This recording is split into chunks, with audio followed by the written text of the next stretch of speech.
What's up? That's good. How are you? Look at this setup. Let's go. Hi, squad. Good to see you guys. Dude, last night was so good. Oh, so good. You absolutely killed it. Yeah, mercy. That was like such an easy crowd to preach to. I was like, I Oh, they made it easier, right? Yeah, We'll have they you made right it. here. Okay, amazing.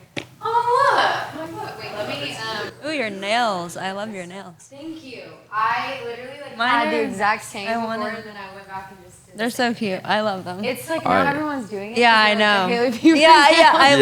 literally Googled that But when I will went. say, I like had something similar before it became viral, and then I was like, okay, now everyone's Dude. doing Yeah, it. you and now did I it look like I'm first. just copying everyone. Right. but No, it's not fine. even. Dude, you got to patent that kind of stuff. Right? Yeah, you're the I'm like, originator. great. And same with Jordans. I used to wear Jordans when I was young. Okay, Right. you did not start the trend of wearing Jordans. Okay, I'm not saying I started the That is a trend. way to I'm not come saying on I the started the podcast. trend, but I am saying that it was not cool for girls to Okay, wear yeah, Jordans. that's That's fair. valid. That's fair. Oh, okay. Like fair. no girls Like wore Jordan ones? Jordans, yeah, yeah, just Any. like any of them. Right. Now, I but feel like- I played basketball, so like I Yeah, started wearing yeah. Jordans when my first pair of shoes were Jordans. My Right. dad Yeah. gave me some Jordans when I was a little baby, so Dang. That's Yeah. cool. I feel like girls are taking over Jordans. I know. I don't even think Yeah. guys Now wear it's like ones the trendy anymore. thing to do, and Yeah. I'm like, that's Crazy. You did it annoying. first, Yeah. right here. I'm like, you don't even You're play here. basketball. Right. You don't even ball, It's fine. bro. You don't even ball, but it's cool.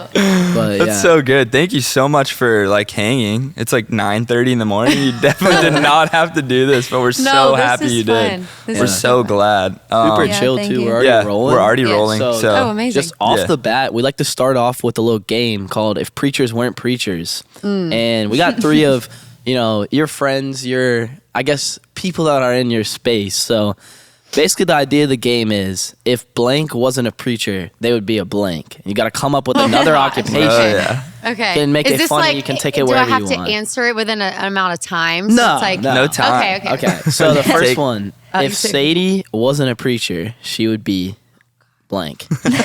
I feel like it's somewhat in the same ballpark, but Yeah. I feel like she would be a really good teacher. Okay. Oh, wow. fine. Like, I feel yeah. like Yeah. young Yeah. kids would be obsessed That's a good with her. answer. Yes. She just has that like I Young don't kids know, already warm- are obsessed with her, so Right. she's Well, just yeah, take it to the classroom. everyone's obsessed with her, but like more, like little kids, I feel like Yeah. they'd be like, Yeah. Dude, yeah, No, that's actually a 100%. great answer. Yeah, low key. Okay, all right. The next one we got: if Christine Kane wasn't a preacher, she would be blank. Ooh. That's a good That's a one. hard one. I feel honestly, like. a personal trainer. You know what? I would go to those classes. You know what I Oh, mean? Yes. Could you imagine Oh. like group fitness with Christine Yes. Kane? That would Christine be Kane nuts. on the Peloton. On the Peloton, yes, That would that's be literally what I was amazing. envisioning. Oh my Oh my gosh, I would that's sign up so for those good. Oh, Oh, for sure. 100%. For sure. These are fire answers. All right, we got one more. If Joyce Myers wasn't a preacher, she would be- Legend. I don't know her as well, so it's a little harder. Yeah. We tried to. Mama we were trying to Joyce, throw you you a know? little curveball. Yeah, a little I I harder know a one. curveball. Oh gosh. That's such a good question. I'm like, what I'm trying to would think she of be? my answer. Yeah. I know. I'm like, I mean, she could low-key be We- a trainer we too. wrote the She's question. pretty Yeah, hardcore. Like, Like, on the Peloton next to her. Right. Yeah, they're both personal trainers. I have honestly, That's I solid. don't know that I have an answer for that one. The other two, I feel like I like know pretty You knew- well, so yeah. it's Yeah. easier Those to are easy. answer. No, I'm rocking with the double personal trainer. Yeah, Yeah, I'm like, yeah. just have Pretty a good. little Duo, Duo? Peloton Yeah. class. I like it. Fire. Yeah, Perfect. That's so good. for sure. I love that. So anyway, so last night you did so good. We're at you. Rally Loud right now in Fort Lauderdale, and Maddie actually preached last night and then got up and did this podcast. Absolute legend. You did so good last night. And of course, like, you're talking about The Bachelor. I feel like a lot of people know you from that. How was that whole experience? Like, Crazy. was it nuts?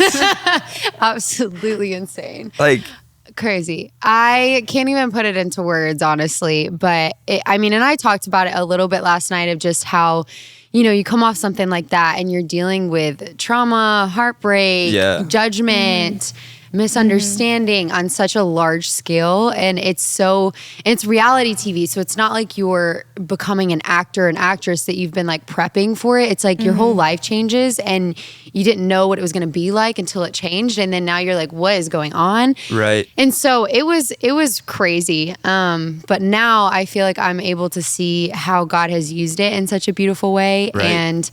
and how I've grown. But it was definitely the craziest time. Yeah. And how'd you even like get there? So it's funny because I went to I actually graduated from Highlands College. Okay. And got my certificate in ministry and pastoral leadership. Dang. And I was living in Birmingham, Alabama at the time, working for a foster care and adoption agency. And I was just hanging out one day and I get this call. And they're like, hey, this is ABC's The Bachelor and we want you to come on our show. What? And I thought it was a prank call. I was like, Right. I just graduated from seminary. I don't think I'm the girl you're looking for. Right. I don't think this makes sense. And so I kind of just ignored it. I was like, listen, I don't think this would be a good fit. And they were like, just think on it.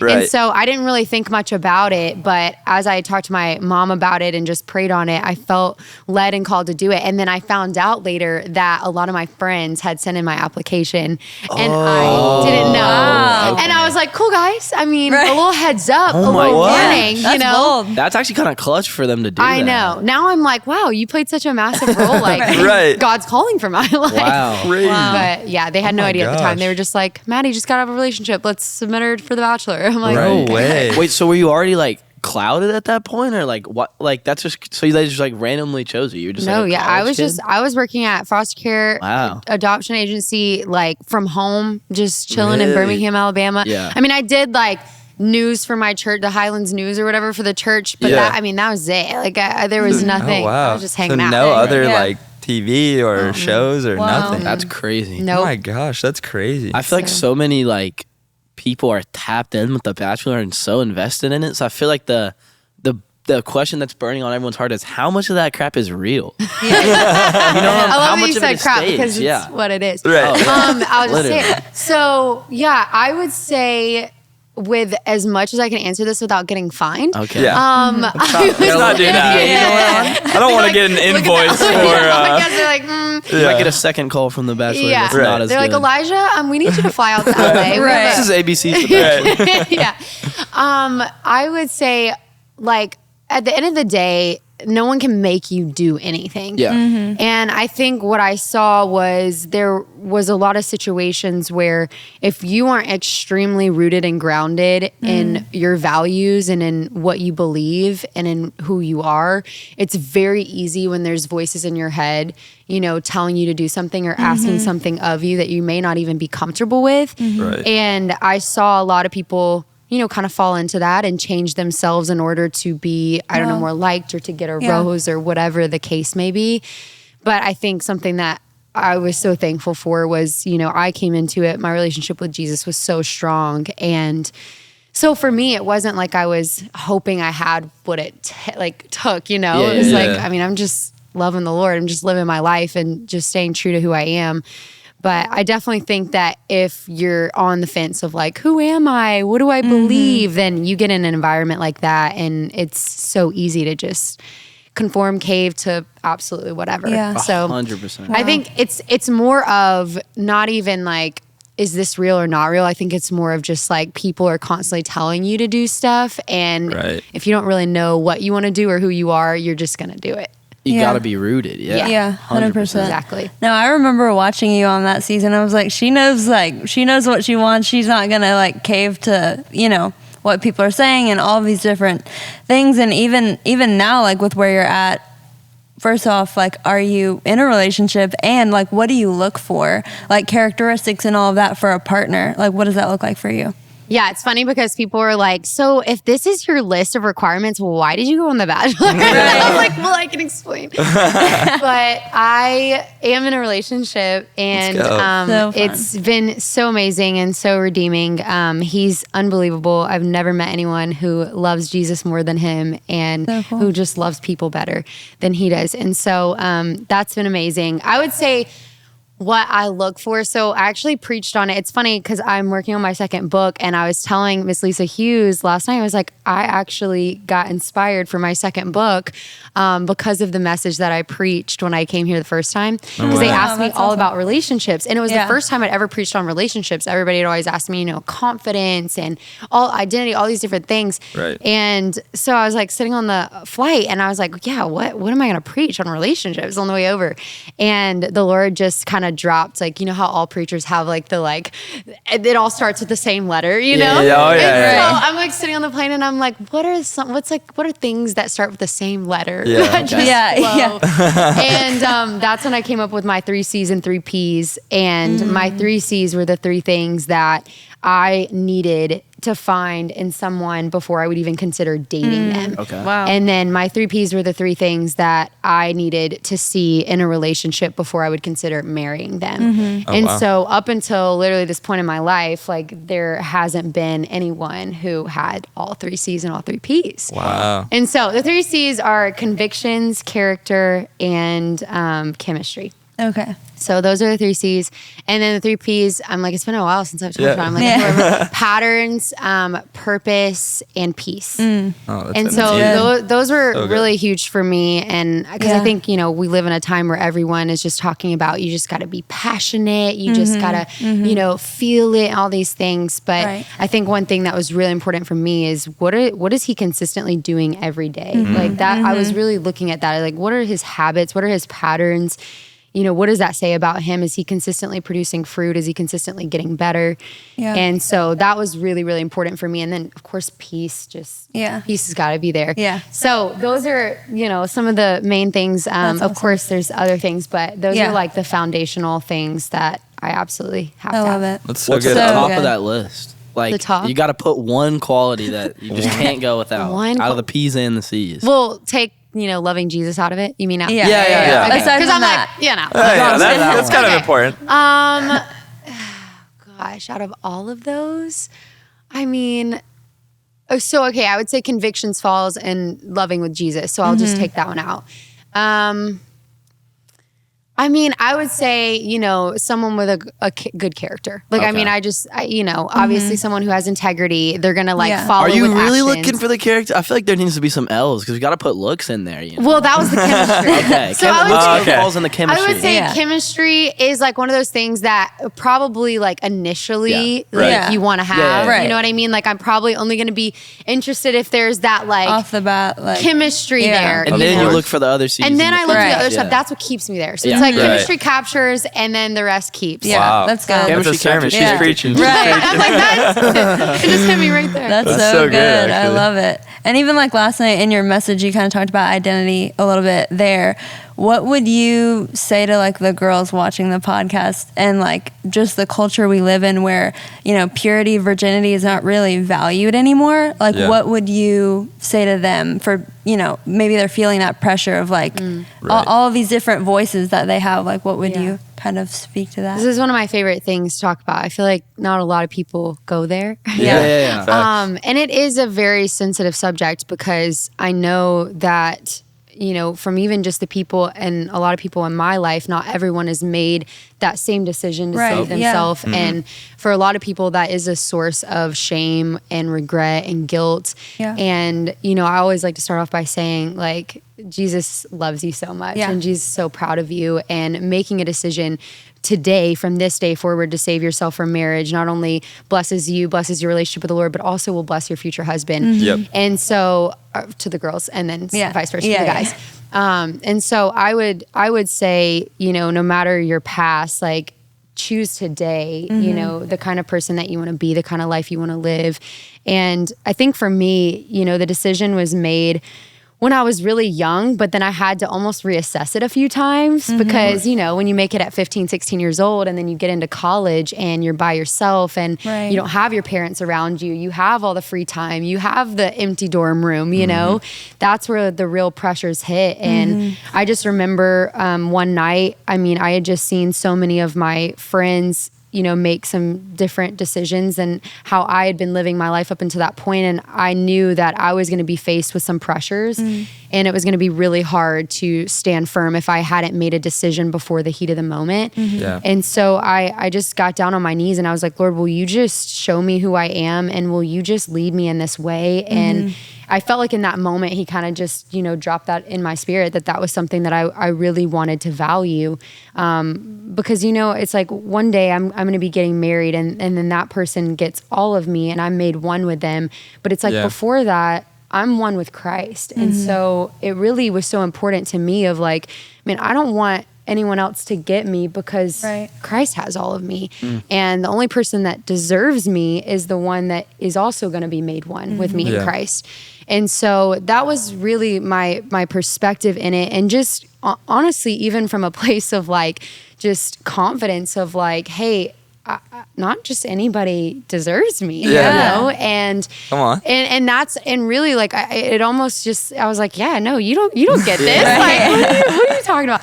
And so that was really something that I think just stuck with me. And it's been really cool because when I came off the show, I mean, and I stood firm in my faith and in my purity, it was interesting because of course there was a lot of backlash in that area, but I also received, you know, I don't know, tens of thousands of messages from girls saying, hey, I want to make that same decision, but I've been scared up until this point. But like watching you do that, now I feel like I can have the courage to make that same decision. And it was one of the best feelings because it's like, man, I was doing this in private, right? Like, and God used it for me to show it to the world and in public. And it's just cool to see how a private decision can really encourage hopefully other people's private decisions. But yeah, I would say for me, it really came down to, this isn't something someone's asking of me. This isn't a religious requirement. This isn't something to check off a box. It is purely out of just love and devotion for Christ and love and devotion for my husband. And, you know, having to make hard decisions in the moment so that the blessings come later and so that the reward follows later. And it's really that idea of valuing long-term over short-term gratification, which I feel like, you know, people talk about a lot, but it's true. It's like, how can I value what I want most over what I want right now? Right. Yeah. So that's really good. I love that. I don't know if I answered your question. No, yeah, 100%. Great. I love that you said like, choose today.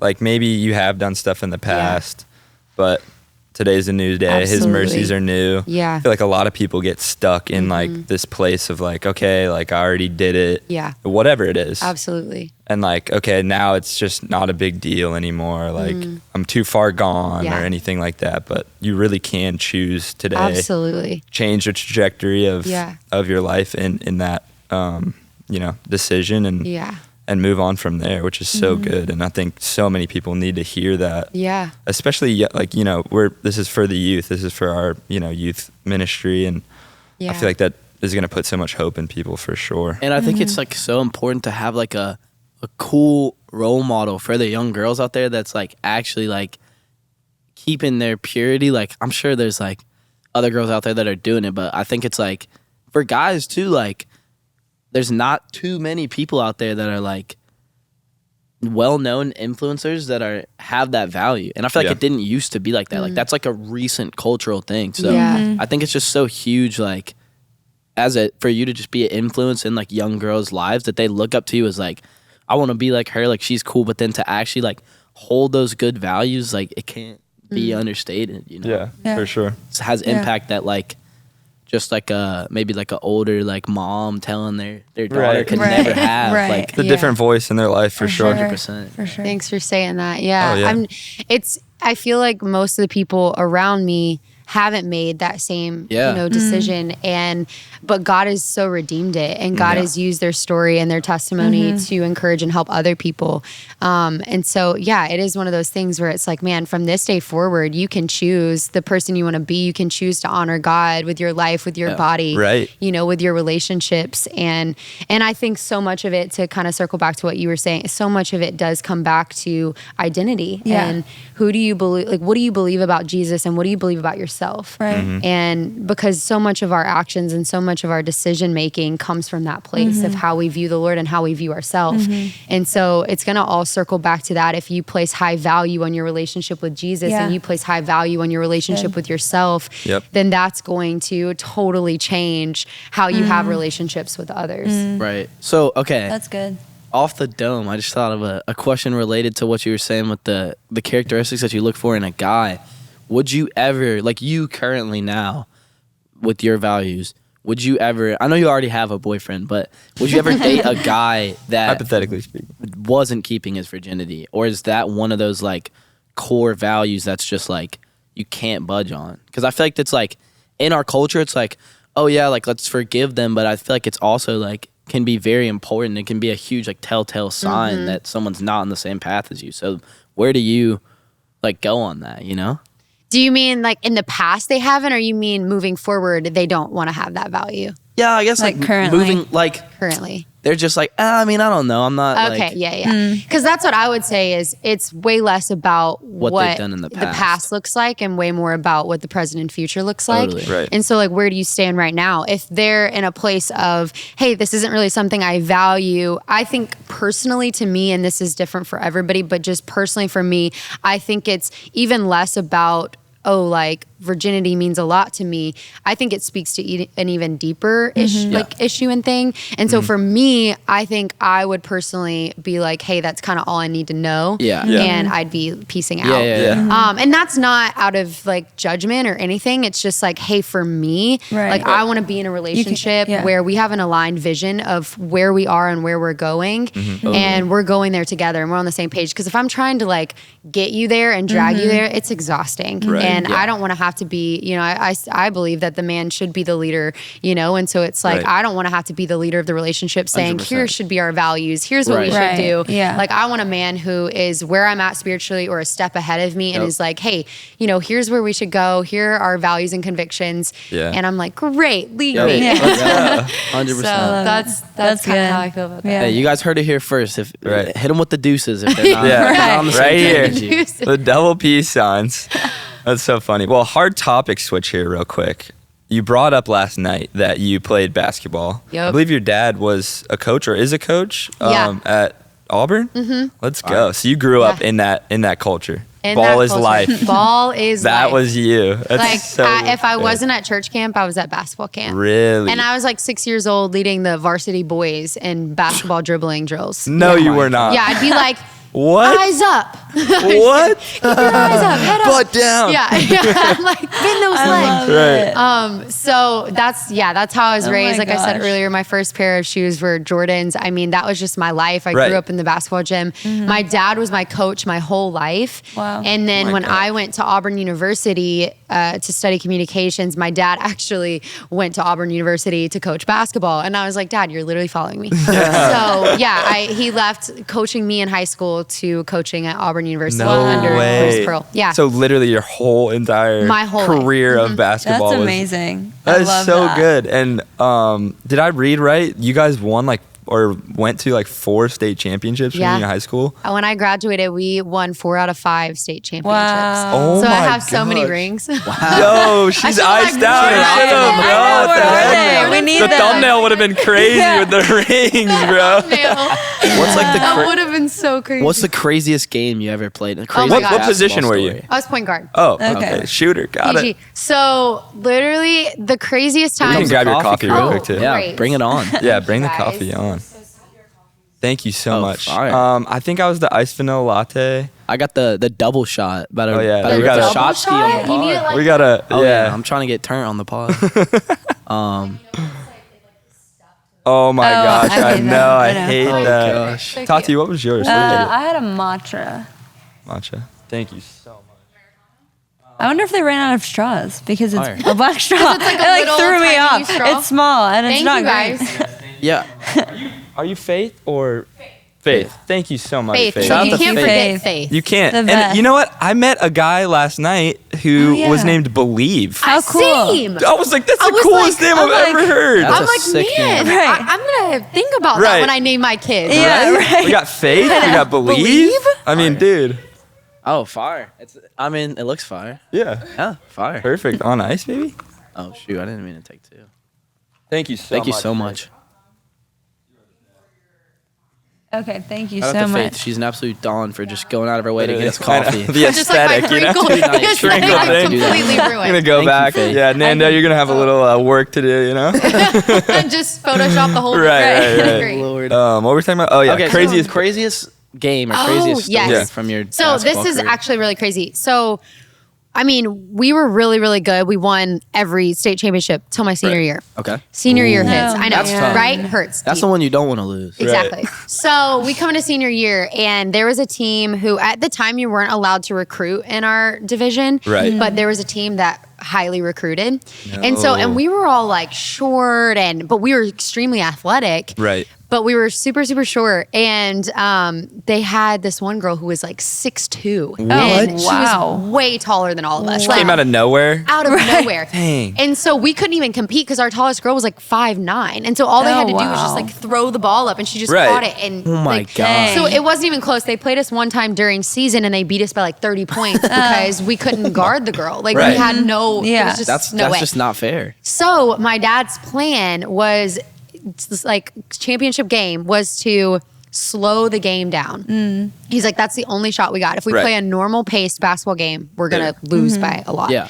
And so he was like, the only way we have a chance to win is basically if we hold the ball almost the whole game, and it's just like a 2-possession game. Yeah. Right. Oh my God. And so me being the point guard, it's so funny. So the newspaper reported it after, and I think a basketball game has, oh gosh, what is it? Like, how many minutes? Like 32 minutes, I think. Right. Yeah. And I think they said I had the basketball for 28 of the 32 minutes. No way. Oh my God. But basically the outcome was we still lost. You still because lost. But you lost with dignity. But going into Right. halftime, the score was 3-2. No. 3-2. That's like a baseball game. I know. What the Like a soccer heck? game. It was crazy. And so basically what ended up happening is we come back after halftime, and they end up getting the ball. They make a 3-pointer, and then we missed a shot, and then they just kept scoring. And so I think it ended up being like 12-5 was you the end. kidding me? Wow. Yeah, because I had the ball almost the whole time. So that was the crazy. Literally, everyone in the crowd was just like,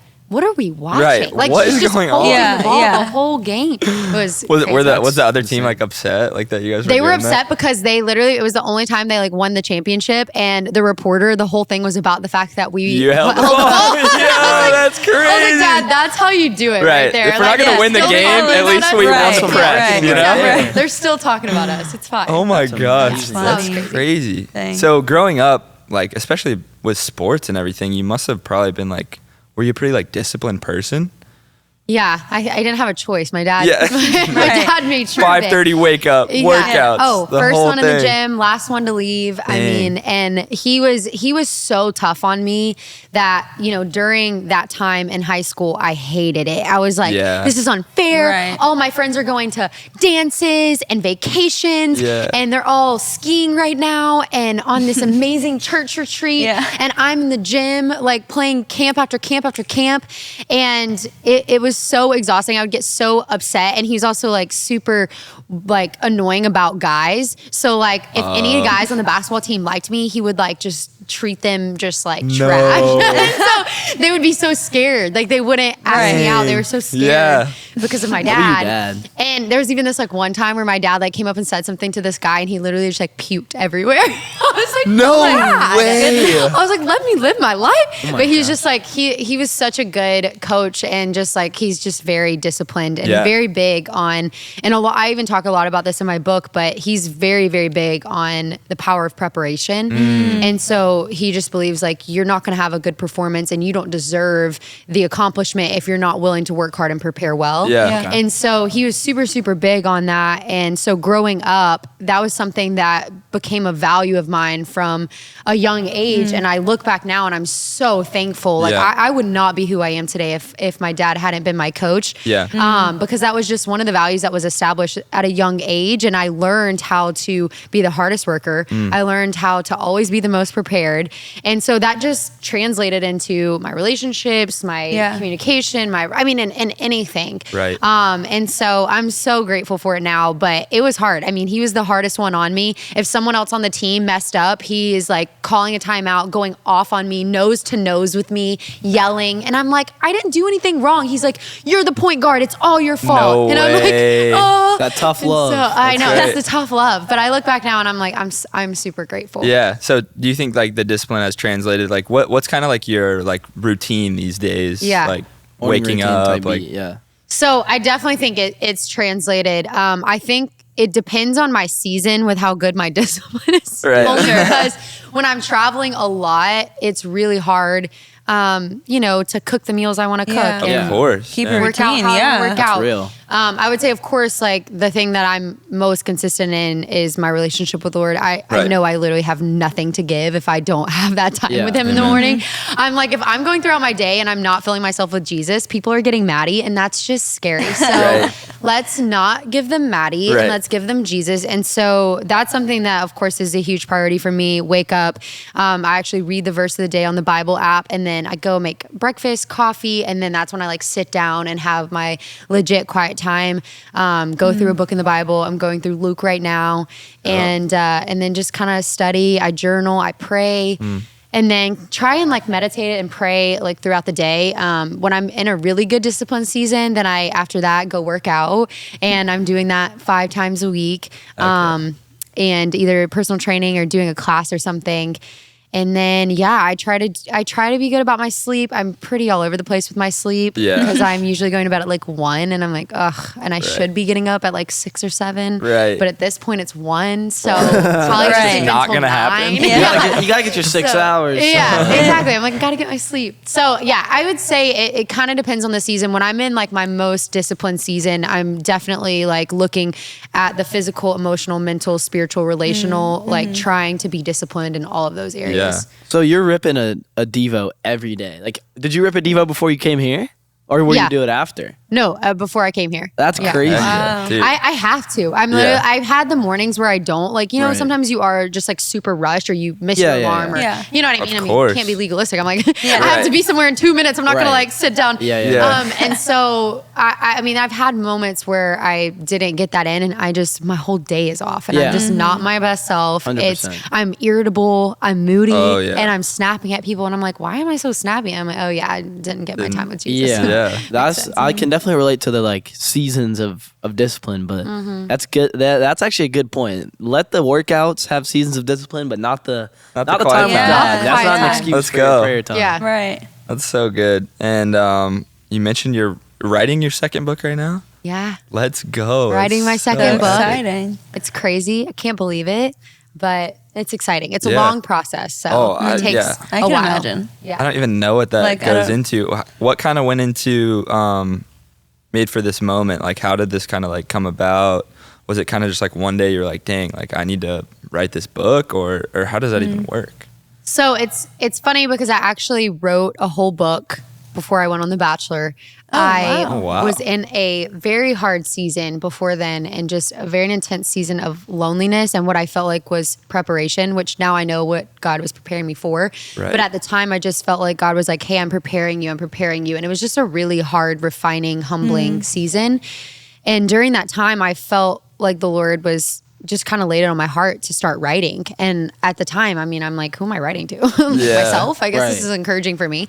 And I was going through heartbreak and healing and there was just so much going on in my life. And I was like, I mean, if nothing else, this is therapeutic. And so Right. I just started writing and I had, again, no idea what I was writing for. And then I, of course, went on The Bachelor, came off The Bachelor. I had publishers and agencies and people like that reaching out to me, asking me to write a book.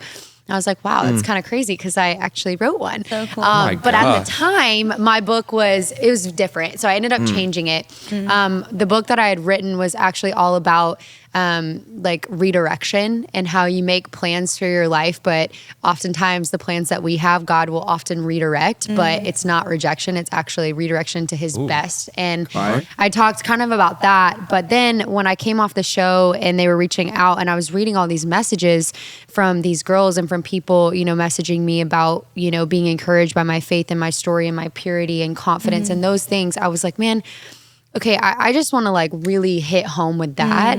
And I just want people to know like, hey, don't be like me, just be like Jesus, Right. Like, Yeah. and I just want to tell them like the source of where my confidence comes from and where my joy comes from and why I was able to stand firm in my convictions. It wasn't, oh, this girl just has an extra dose of strength. It's like, no, I had years and years of preparation and private life, alone moments with the Lord that prepared me to be able to stand firm in my convictions on a reality TV show.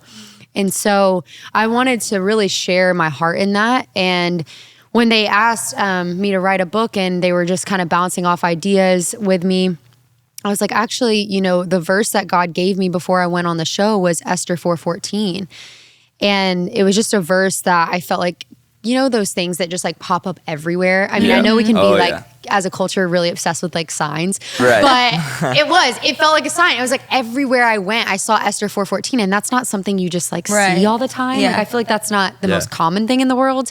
And I would just see it everywhere. And I felt like the Lord was just like, hey, like I have made you for this moment. Like I'm preparing you for such a time as this. And you're going to have this, like Esther had this moment of having to go before the king and risking her life. Not obviously to that extent, but you're going to have this moment where you're going to have to go before other people. And it's going to be really uncomfortable to share your faith and where your confidence comes from. But like, just know that blessing will follow and I will be there with you. And the Lord was just like preparing my heart in that. And so when they asked me that, I was like, actually, you know, Esther 4:14 is, you know, such a thing, like it means so much to me. And then we started just thinking, you know, what's the modern way of saying for such a time as this? And then that's where we came up with made for this moment. Really, I just wrote it from the perspective of what so many people were asking me in my DMs was like, Madi, how did you stand firm under pressure? Wow. And I was like, man, that's so true, because in our world, whether you're on reality TV or not, like we all face pressures. Like it's not something you can escape no matter who you are. And so those pressures are going to come, whether it's in front of people or whether it's you're alone in a room. And so what are you going to do when those pressures hit? And so I wanted to really talk all about that and how you can stand firm under pressure. I talk a lot about preparation and how that leads into being able to stand firm, but about identity and a lot of other things.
That's so cool. So like you were saying how it's like obviously it's a big thing in our culture. Like people want to have signs for where they need to go in life. So how do you, like, what would be your advice to the youth out there on like how to know what God's calling you to do in your life? Like, do you think it's good to look for signs, or do you look, like, where do you look to find God's direction in your life, I guess? Yeah.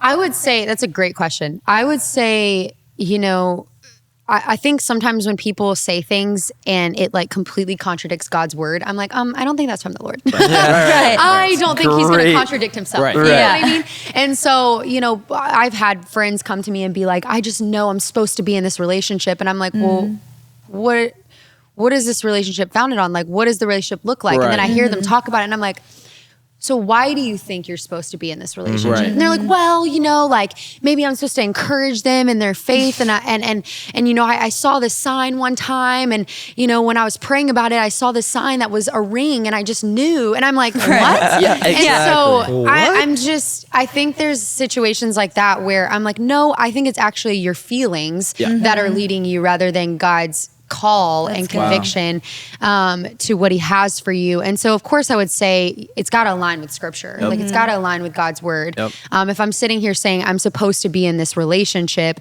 well, is this relationship God honoring? Is it healthy? Is it beneficial to my spirit, to my relationship? Is it making me closer to Jesus?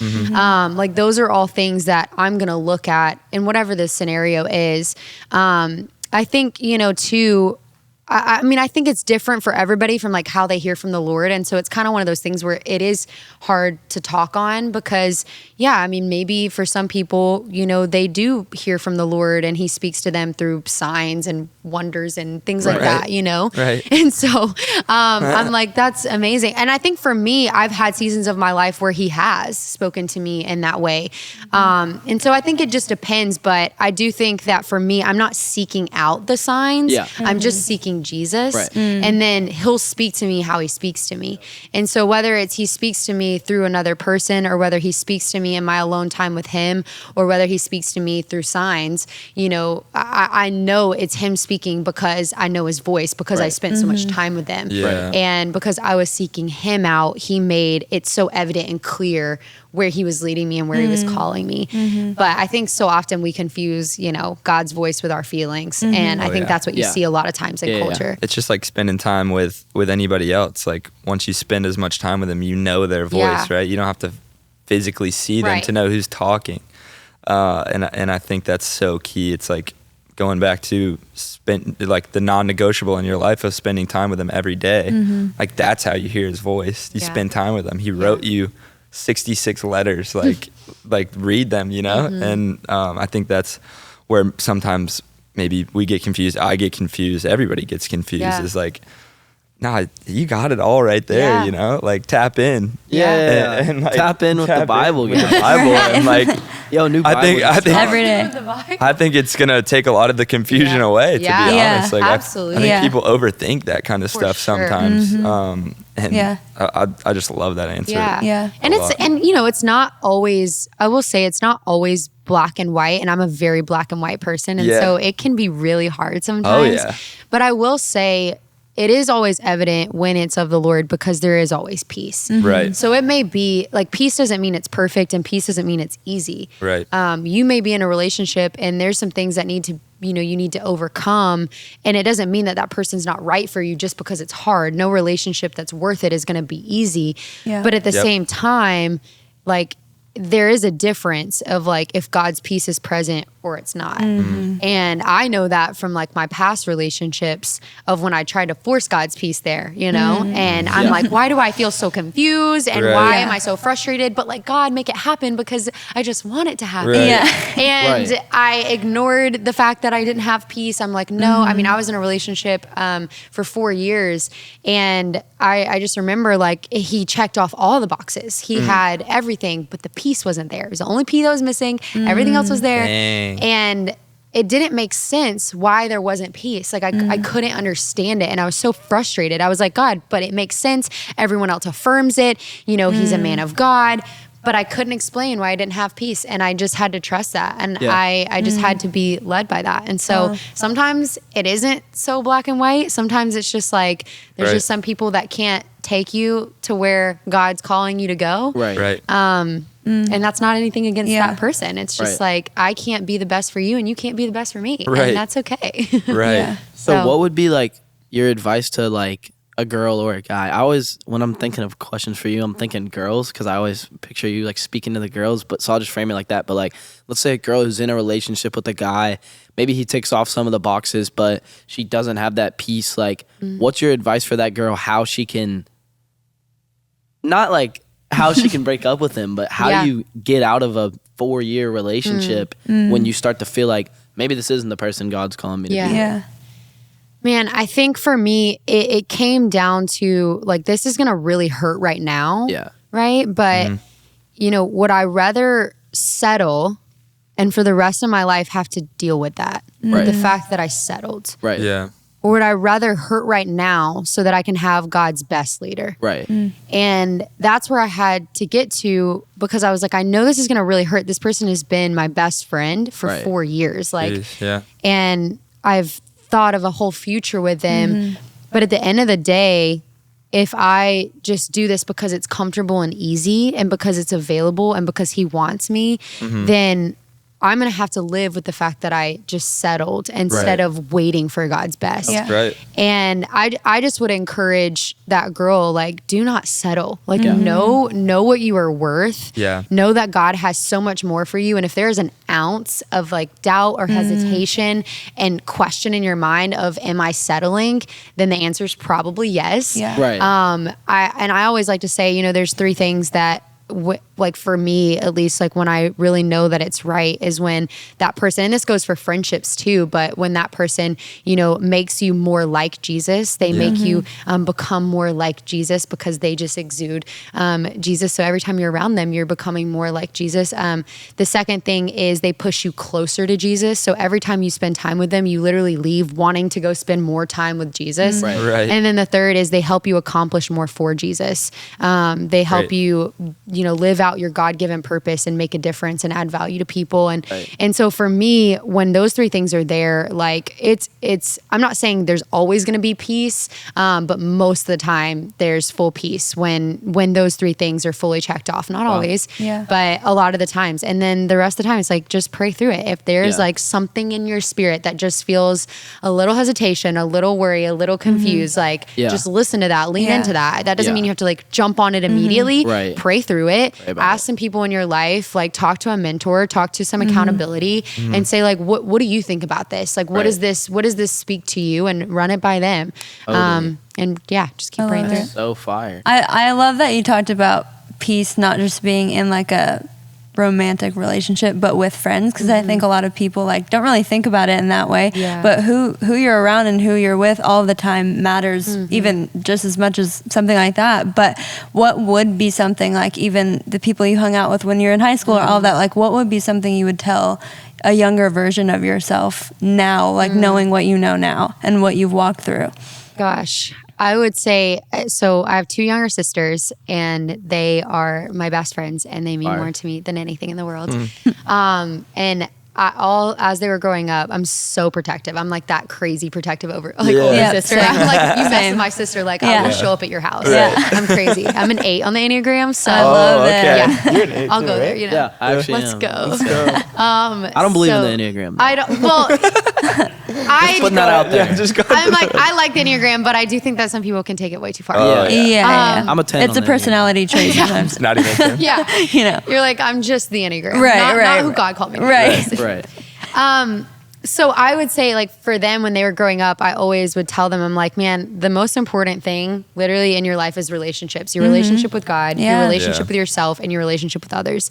And so I would really stress that of like, hey, be really wise and careful and selective with who you spend your time with, because you will become like them. Yeah. And I noticed that in my own life going through high school and college, like, you know, in moments where even in the smallest things where I'd be more irritable or disrespectful to my parents or, you know, tell some lies or be a little bit more flirty or whatever it was, or dress a little bit different, Right. A little bit more scandalous, you know? Right. It was always because of the people that I was spending time with, you know? Yeah. And it was like when I would find myself in groups of people that were so on fire for Jesus, it made me want to be more on fire for Jesus. And then when I would spend time with people who were making decisions that I wasn't really that comfortable with, it would be easy for me to fall into that. And so I would just say, man, no one is strong enough to just like have the worst friends and still be the best person. Yeah. Like Right. no one can do that. Yeah. So like, don't think to yourself like, oh, I'm that one who can, change you know, I can change them. I can. Yeah. And I'm like, absolutely. If you are strong in your faith, then you can have people that you are pouring into. But I will say, at least for me, I see it a little bit differently. I see it more as like, those are friends in my mind that, you know, God has maybe placed them in my life to pour into, but it's not really a true friendship because they're not able to hold me accountable and pour into me in the way that I need to be poured into. Right. And so I have like my group of friends that, you know, pour into me and I pour into them and we hold each other accountable. We pray over each other. And that has been so huge for my life. But there's been seasons of my life where it was extremely lonely. I didn't have those friends. Yeah. And even freshman year of college, I mean, I shared last night when I went through sorority, that was like a big thing in Alabama, and all the sororities dropped me. That was really, really hard. And so for that first semester, I didn't have anyone. Like it was literally me by myself. And Crazy. all of my friends were in their sorority, living their best life, going hang out every night. And I was sitting in my dorm room calling my mom. And I was like, what's up? She's like, you called me 10 minutes ago. And so it was really, really hard. And I remember feeling that tension because I was like, well, I can go out with my friends or I can stay at home and I can, join like their sorority life and be a part of what they're doing, or I can sit at home. And it was such a tension, but I remember I went out a couple of times and I just left feeling like, man, this is just not what God has for me. And one night I just was like, it honestly is better for me to be alone right now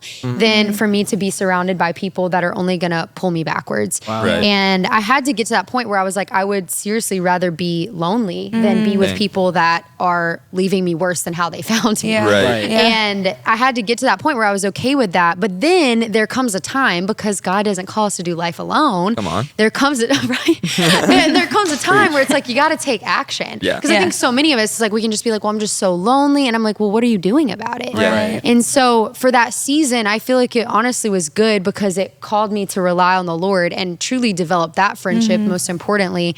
But then it was like, there came a time where I was like, okay, but I can't do this whole thing by myself. Like I can't stand firm in my faith. I can't be confident by myself.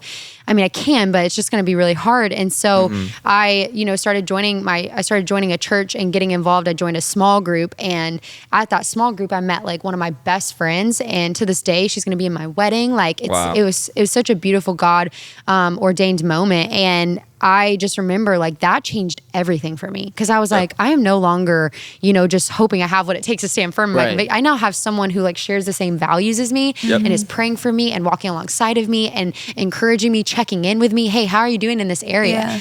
And that was so big for me. And then from there, we just started building on that. I was like, okay, great. Like now I feel good. I'm gonna, hey, you want to be our friend? Like, hey. And so it really just for me started with that like one friend, but it took me getting out of my comfort zone. I went and joined this small group. I didn't know a single person, literally not a single person. I pulled up, there was like 70 cars outside of this house. I pulled up, I saw the cars, I turned right back around. I was like, nope, I am not doing that. And I was driving back to my dorm, and then I just felt like the Lord was like, Maddie, turn that car back around. You got to go back in that house. The back and forth I trip was is crazy. so scared. I was like, oh my gosh. I like went in and I'm super extroverted, but I still was like so scared. I was like, this is so awkward. I don't know anybody. Everyone's going to know everyone. And I walk in and it was awkward for about 30 minutes. And then, and then you start meeting people and God starts speaking, God starts moving, and boom, your life has changed. And so it's just, it takes that initial like step out of your comfort zone and not just expecting like, hey, someone's just going to walk up to your house and be like, want to be friends and read the Bible together. Right. It's like, no, I mean, we have to put ourselves out there and set ourselves up for success. If you want to find a godly friend, if you want to find a godly relationship, like you got to put yourself in environments where you're going to find people like that, find people that are like-minded, join a small group, join a community group, join join the serve team, join whatever, like do something for yourself that you're giving yourself the chance to find what it is that you're looking for. Rather, so many times we just sit at home and we're like, oh, I'm so bummed. I just don't have this and I don't have, and I'm like, what are you doing about it? Right. I'm like, come on. Let's go. So that was really big for me. What are those qualities that you look for in a friend? Like, obviously, I think you really hit the nail on the head with, you got to go into the right group of people. But how do you know when you are in the right group of people, and like what characteristics do you look for in a friend? So I would say it kind of goes back to those three questions that I said earlier. Like I want the people around me, whether it's a romantic relationship or a friendship, whoever it is, I want the people that I'm doing life with to make me more like Jesus, push me closer to Jesus, and help me make a difference for Jesus. Like those are the three things that I'm looking for. And so if you're not on my same level spiritually, it's gonna be really hard for it to be like a good, solid friendship because at this point, it's more like a mentorship. I'm pouring into you, or maybe they're way ahead of me and they're pouring into me. Like, and so for me, it's finding those friends that we're on the same page, we're going after the same thing. And there's going to be moments where they call you out, you call them out, you call them higher, they call you higher. And I think that's what's so beautiful about, it talks about in scripture, like iron sharpening iron. I believe that was God's design for relationships. Like we are meant to sharpen each other, which means there's going to be moments like sharpening is probably not the most comfortable thing in the world. You know what I mean? Like it probably doesn't feel great. And so, but I think that's what honors the Lord is like, hey, I'm doing life with you, not to just like, okay, everything about you. It's like, no, I'm going to call you out and call you higher. If I see anything that's like, I don't know about that, like I'm going to say something. And so I have those people in my life that, I feel really comfortable with and they feel really comfortable with me to be able to do that. Wow. But yeah, I mean, I think for me, it's not so much about like a personality quality. I think it's more about like their godly character and the personality qualities follow. Yeah, and the personality qualities follow. Like it's like, of course, if there's someone that maybe we have more similarities in certain things, or our personalities vibe a little bit more, maybe we're going to be a little bit closer. It's like chemistry. Yeah, but I'm like, I'm not going after someone because I'm like, wow, you have the best personality in the whole world. It's like, no, I'm going after you because your heart is amazing and you love Jesus and you love people so well, and that inspires me. So like, I want you to be a part of my life. That's huge. Yeah. That's so good. As a youth ministry, we're actually about to go into the next part of the school year where all we're going to be talking about is mental health and identity.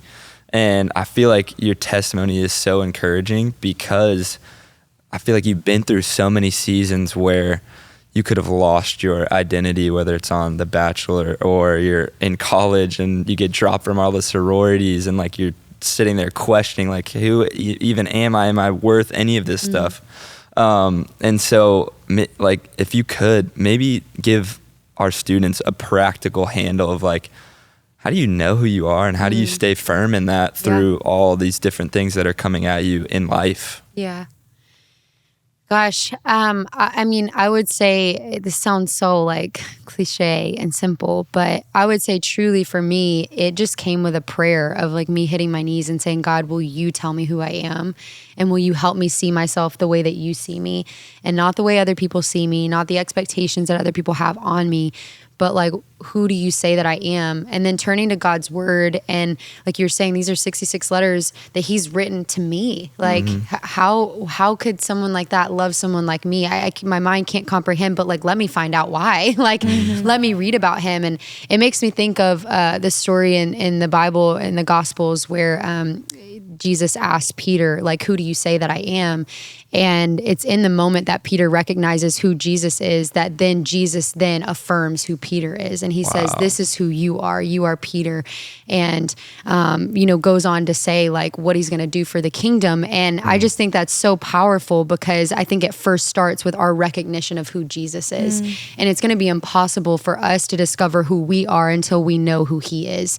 And so for me, it took that moment of hitting my knees saying like, I surrender everything. You are all I want. You are my life. You are my world. And now will you show me who I am? That was when he was able to like fully shed a light on, this is how I've made you. This is why I made you this way. It wasn't accidental. There's a reason that you're unique in this way and different in this way. So all those moments when you were questioning, why am I made this way? Lord, I don't understand me. Why do I feel so different? I feel so misunderstood. I feel so overlooked.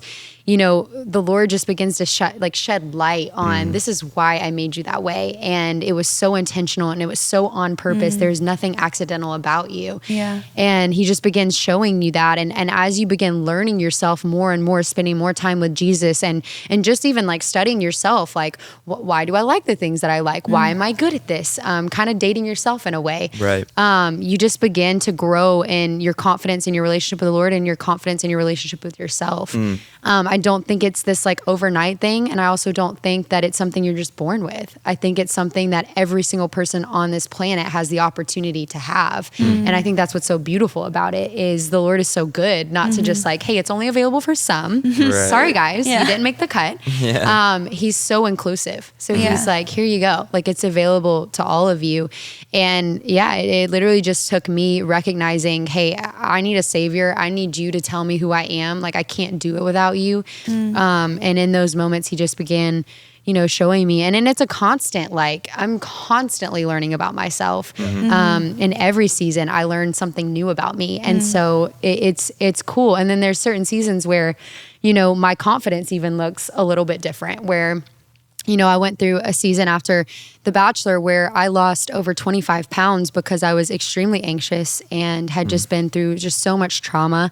And I was literally skin and bones. My hormones were off. My face was breaking out like crazy. And I was super insecure about my body image, about the way that I looked. I didn't want to leave my house. I didn't want to post on social media. And it was a really, really hard time in my life. And that required a different level of confidence because it's like, okay, now I'm not just like, I don't know, putting my confidence in what I look like or looking at myself in the mirror being like, you go girl. It's like now I'm waking up like I have to choose confidence because I don't feel it at all. I don't feel beautiful. I don't feel seen. I don't feel chosen. I don't feel enough. But God, what do you say? And it's like in those moments when your feelings are telling you one thing and God's word is telling you another, it's like you have to choose which one am I going to listen to. Yeah. And so I'd have those moments of like, okay, Lord, this is what you're saying. This is what my feelings are saying. I'm an attention point, but like, I'm going to go with what you say. And it just, and there were days where I was like, okay, like call up my best friend. Like, will you please just tell me who I am? Like, will you remind me? Like, please, like I'm struggling today. And it took like some really vulnerable moments of like having to tell people around me, like, hey, I need this today. I need some extra prayer. I need some extra encouragement. And so it looks different in different seasons and you're constantly learning about yourself, but it's always going to start with your relationship. Yeah. That's so good. That's really good. So good. Thank you so much for hanging. We want to honor your time and let you get on to Rally Loud Day 2. Rally Loud. But we had a blast. This was so good. I think it's going to be so timely for everybody watching. And we're going to leave so encouraged by everything that we heard you say. Is there anything else you have like coming up? I know you said you have a book. Anything else that you want to let people know about? What's next for Madison Prew? Oh gosh, what's next? Going back for on her? Oh no, you're in a relationship. I was gonna say going back on the Bachelor, but you got a boyfriend. Never mind. I shut that down real fast. So I was like, nope, never again. Sorry. Not a sequel for that one. Not a sequel for that one. That's a one and done type thing. No. So I would say, working on my second book,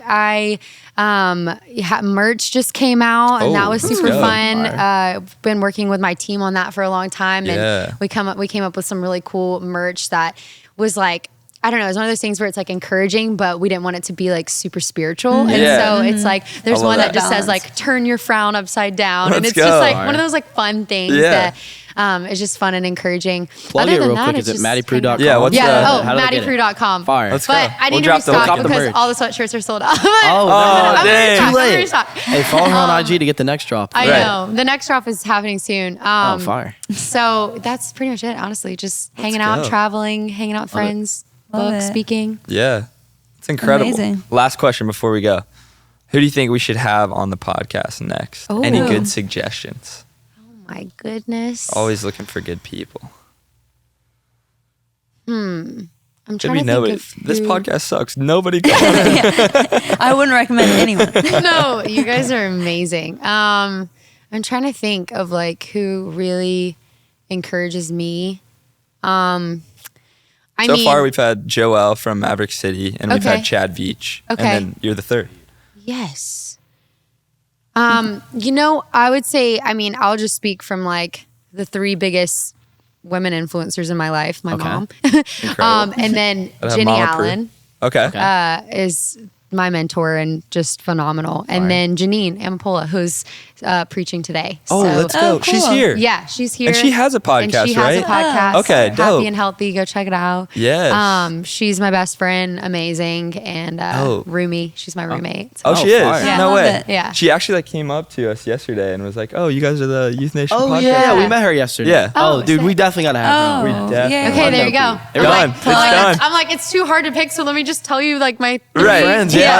people that I- That's so Yeah, good. yeah. For Well, sure. thank you so much. That's Thanks it. for having me, Come on. guys. It's been a blast. It was so fun. Yo, thank you so much for watching this podcast. We had a blast with Madi. She was incredible. Thank you so much, Madi. We appreciate you. Had a blast. But we got a lot of stuff coming up, man. What's Yeah, we going got on? Rhythm Nights coming up. Make sure y'all pop out. The first Rhythm Night is August 31st. Fire. So make Last sure y'all Wednesday pop of every out. month. Make sure y'all there. We're going to be talking about mental health. We're going to be talking about identity. It's going to be absolutely fire. You don't want to miss it. Don't want to miss it. If you're in the area, please come through. We're actually going to 2 locations, Ballantyne and Lake Norman.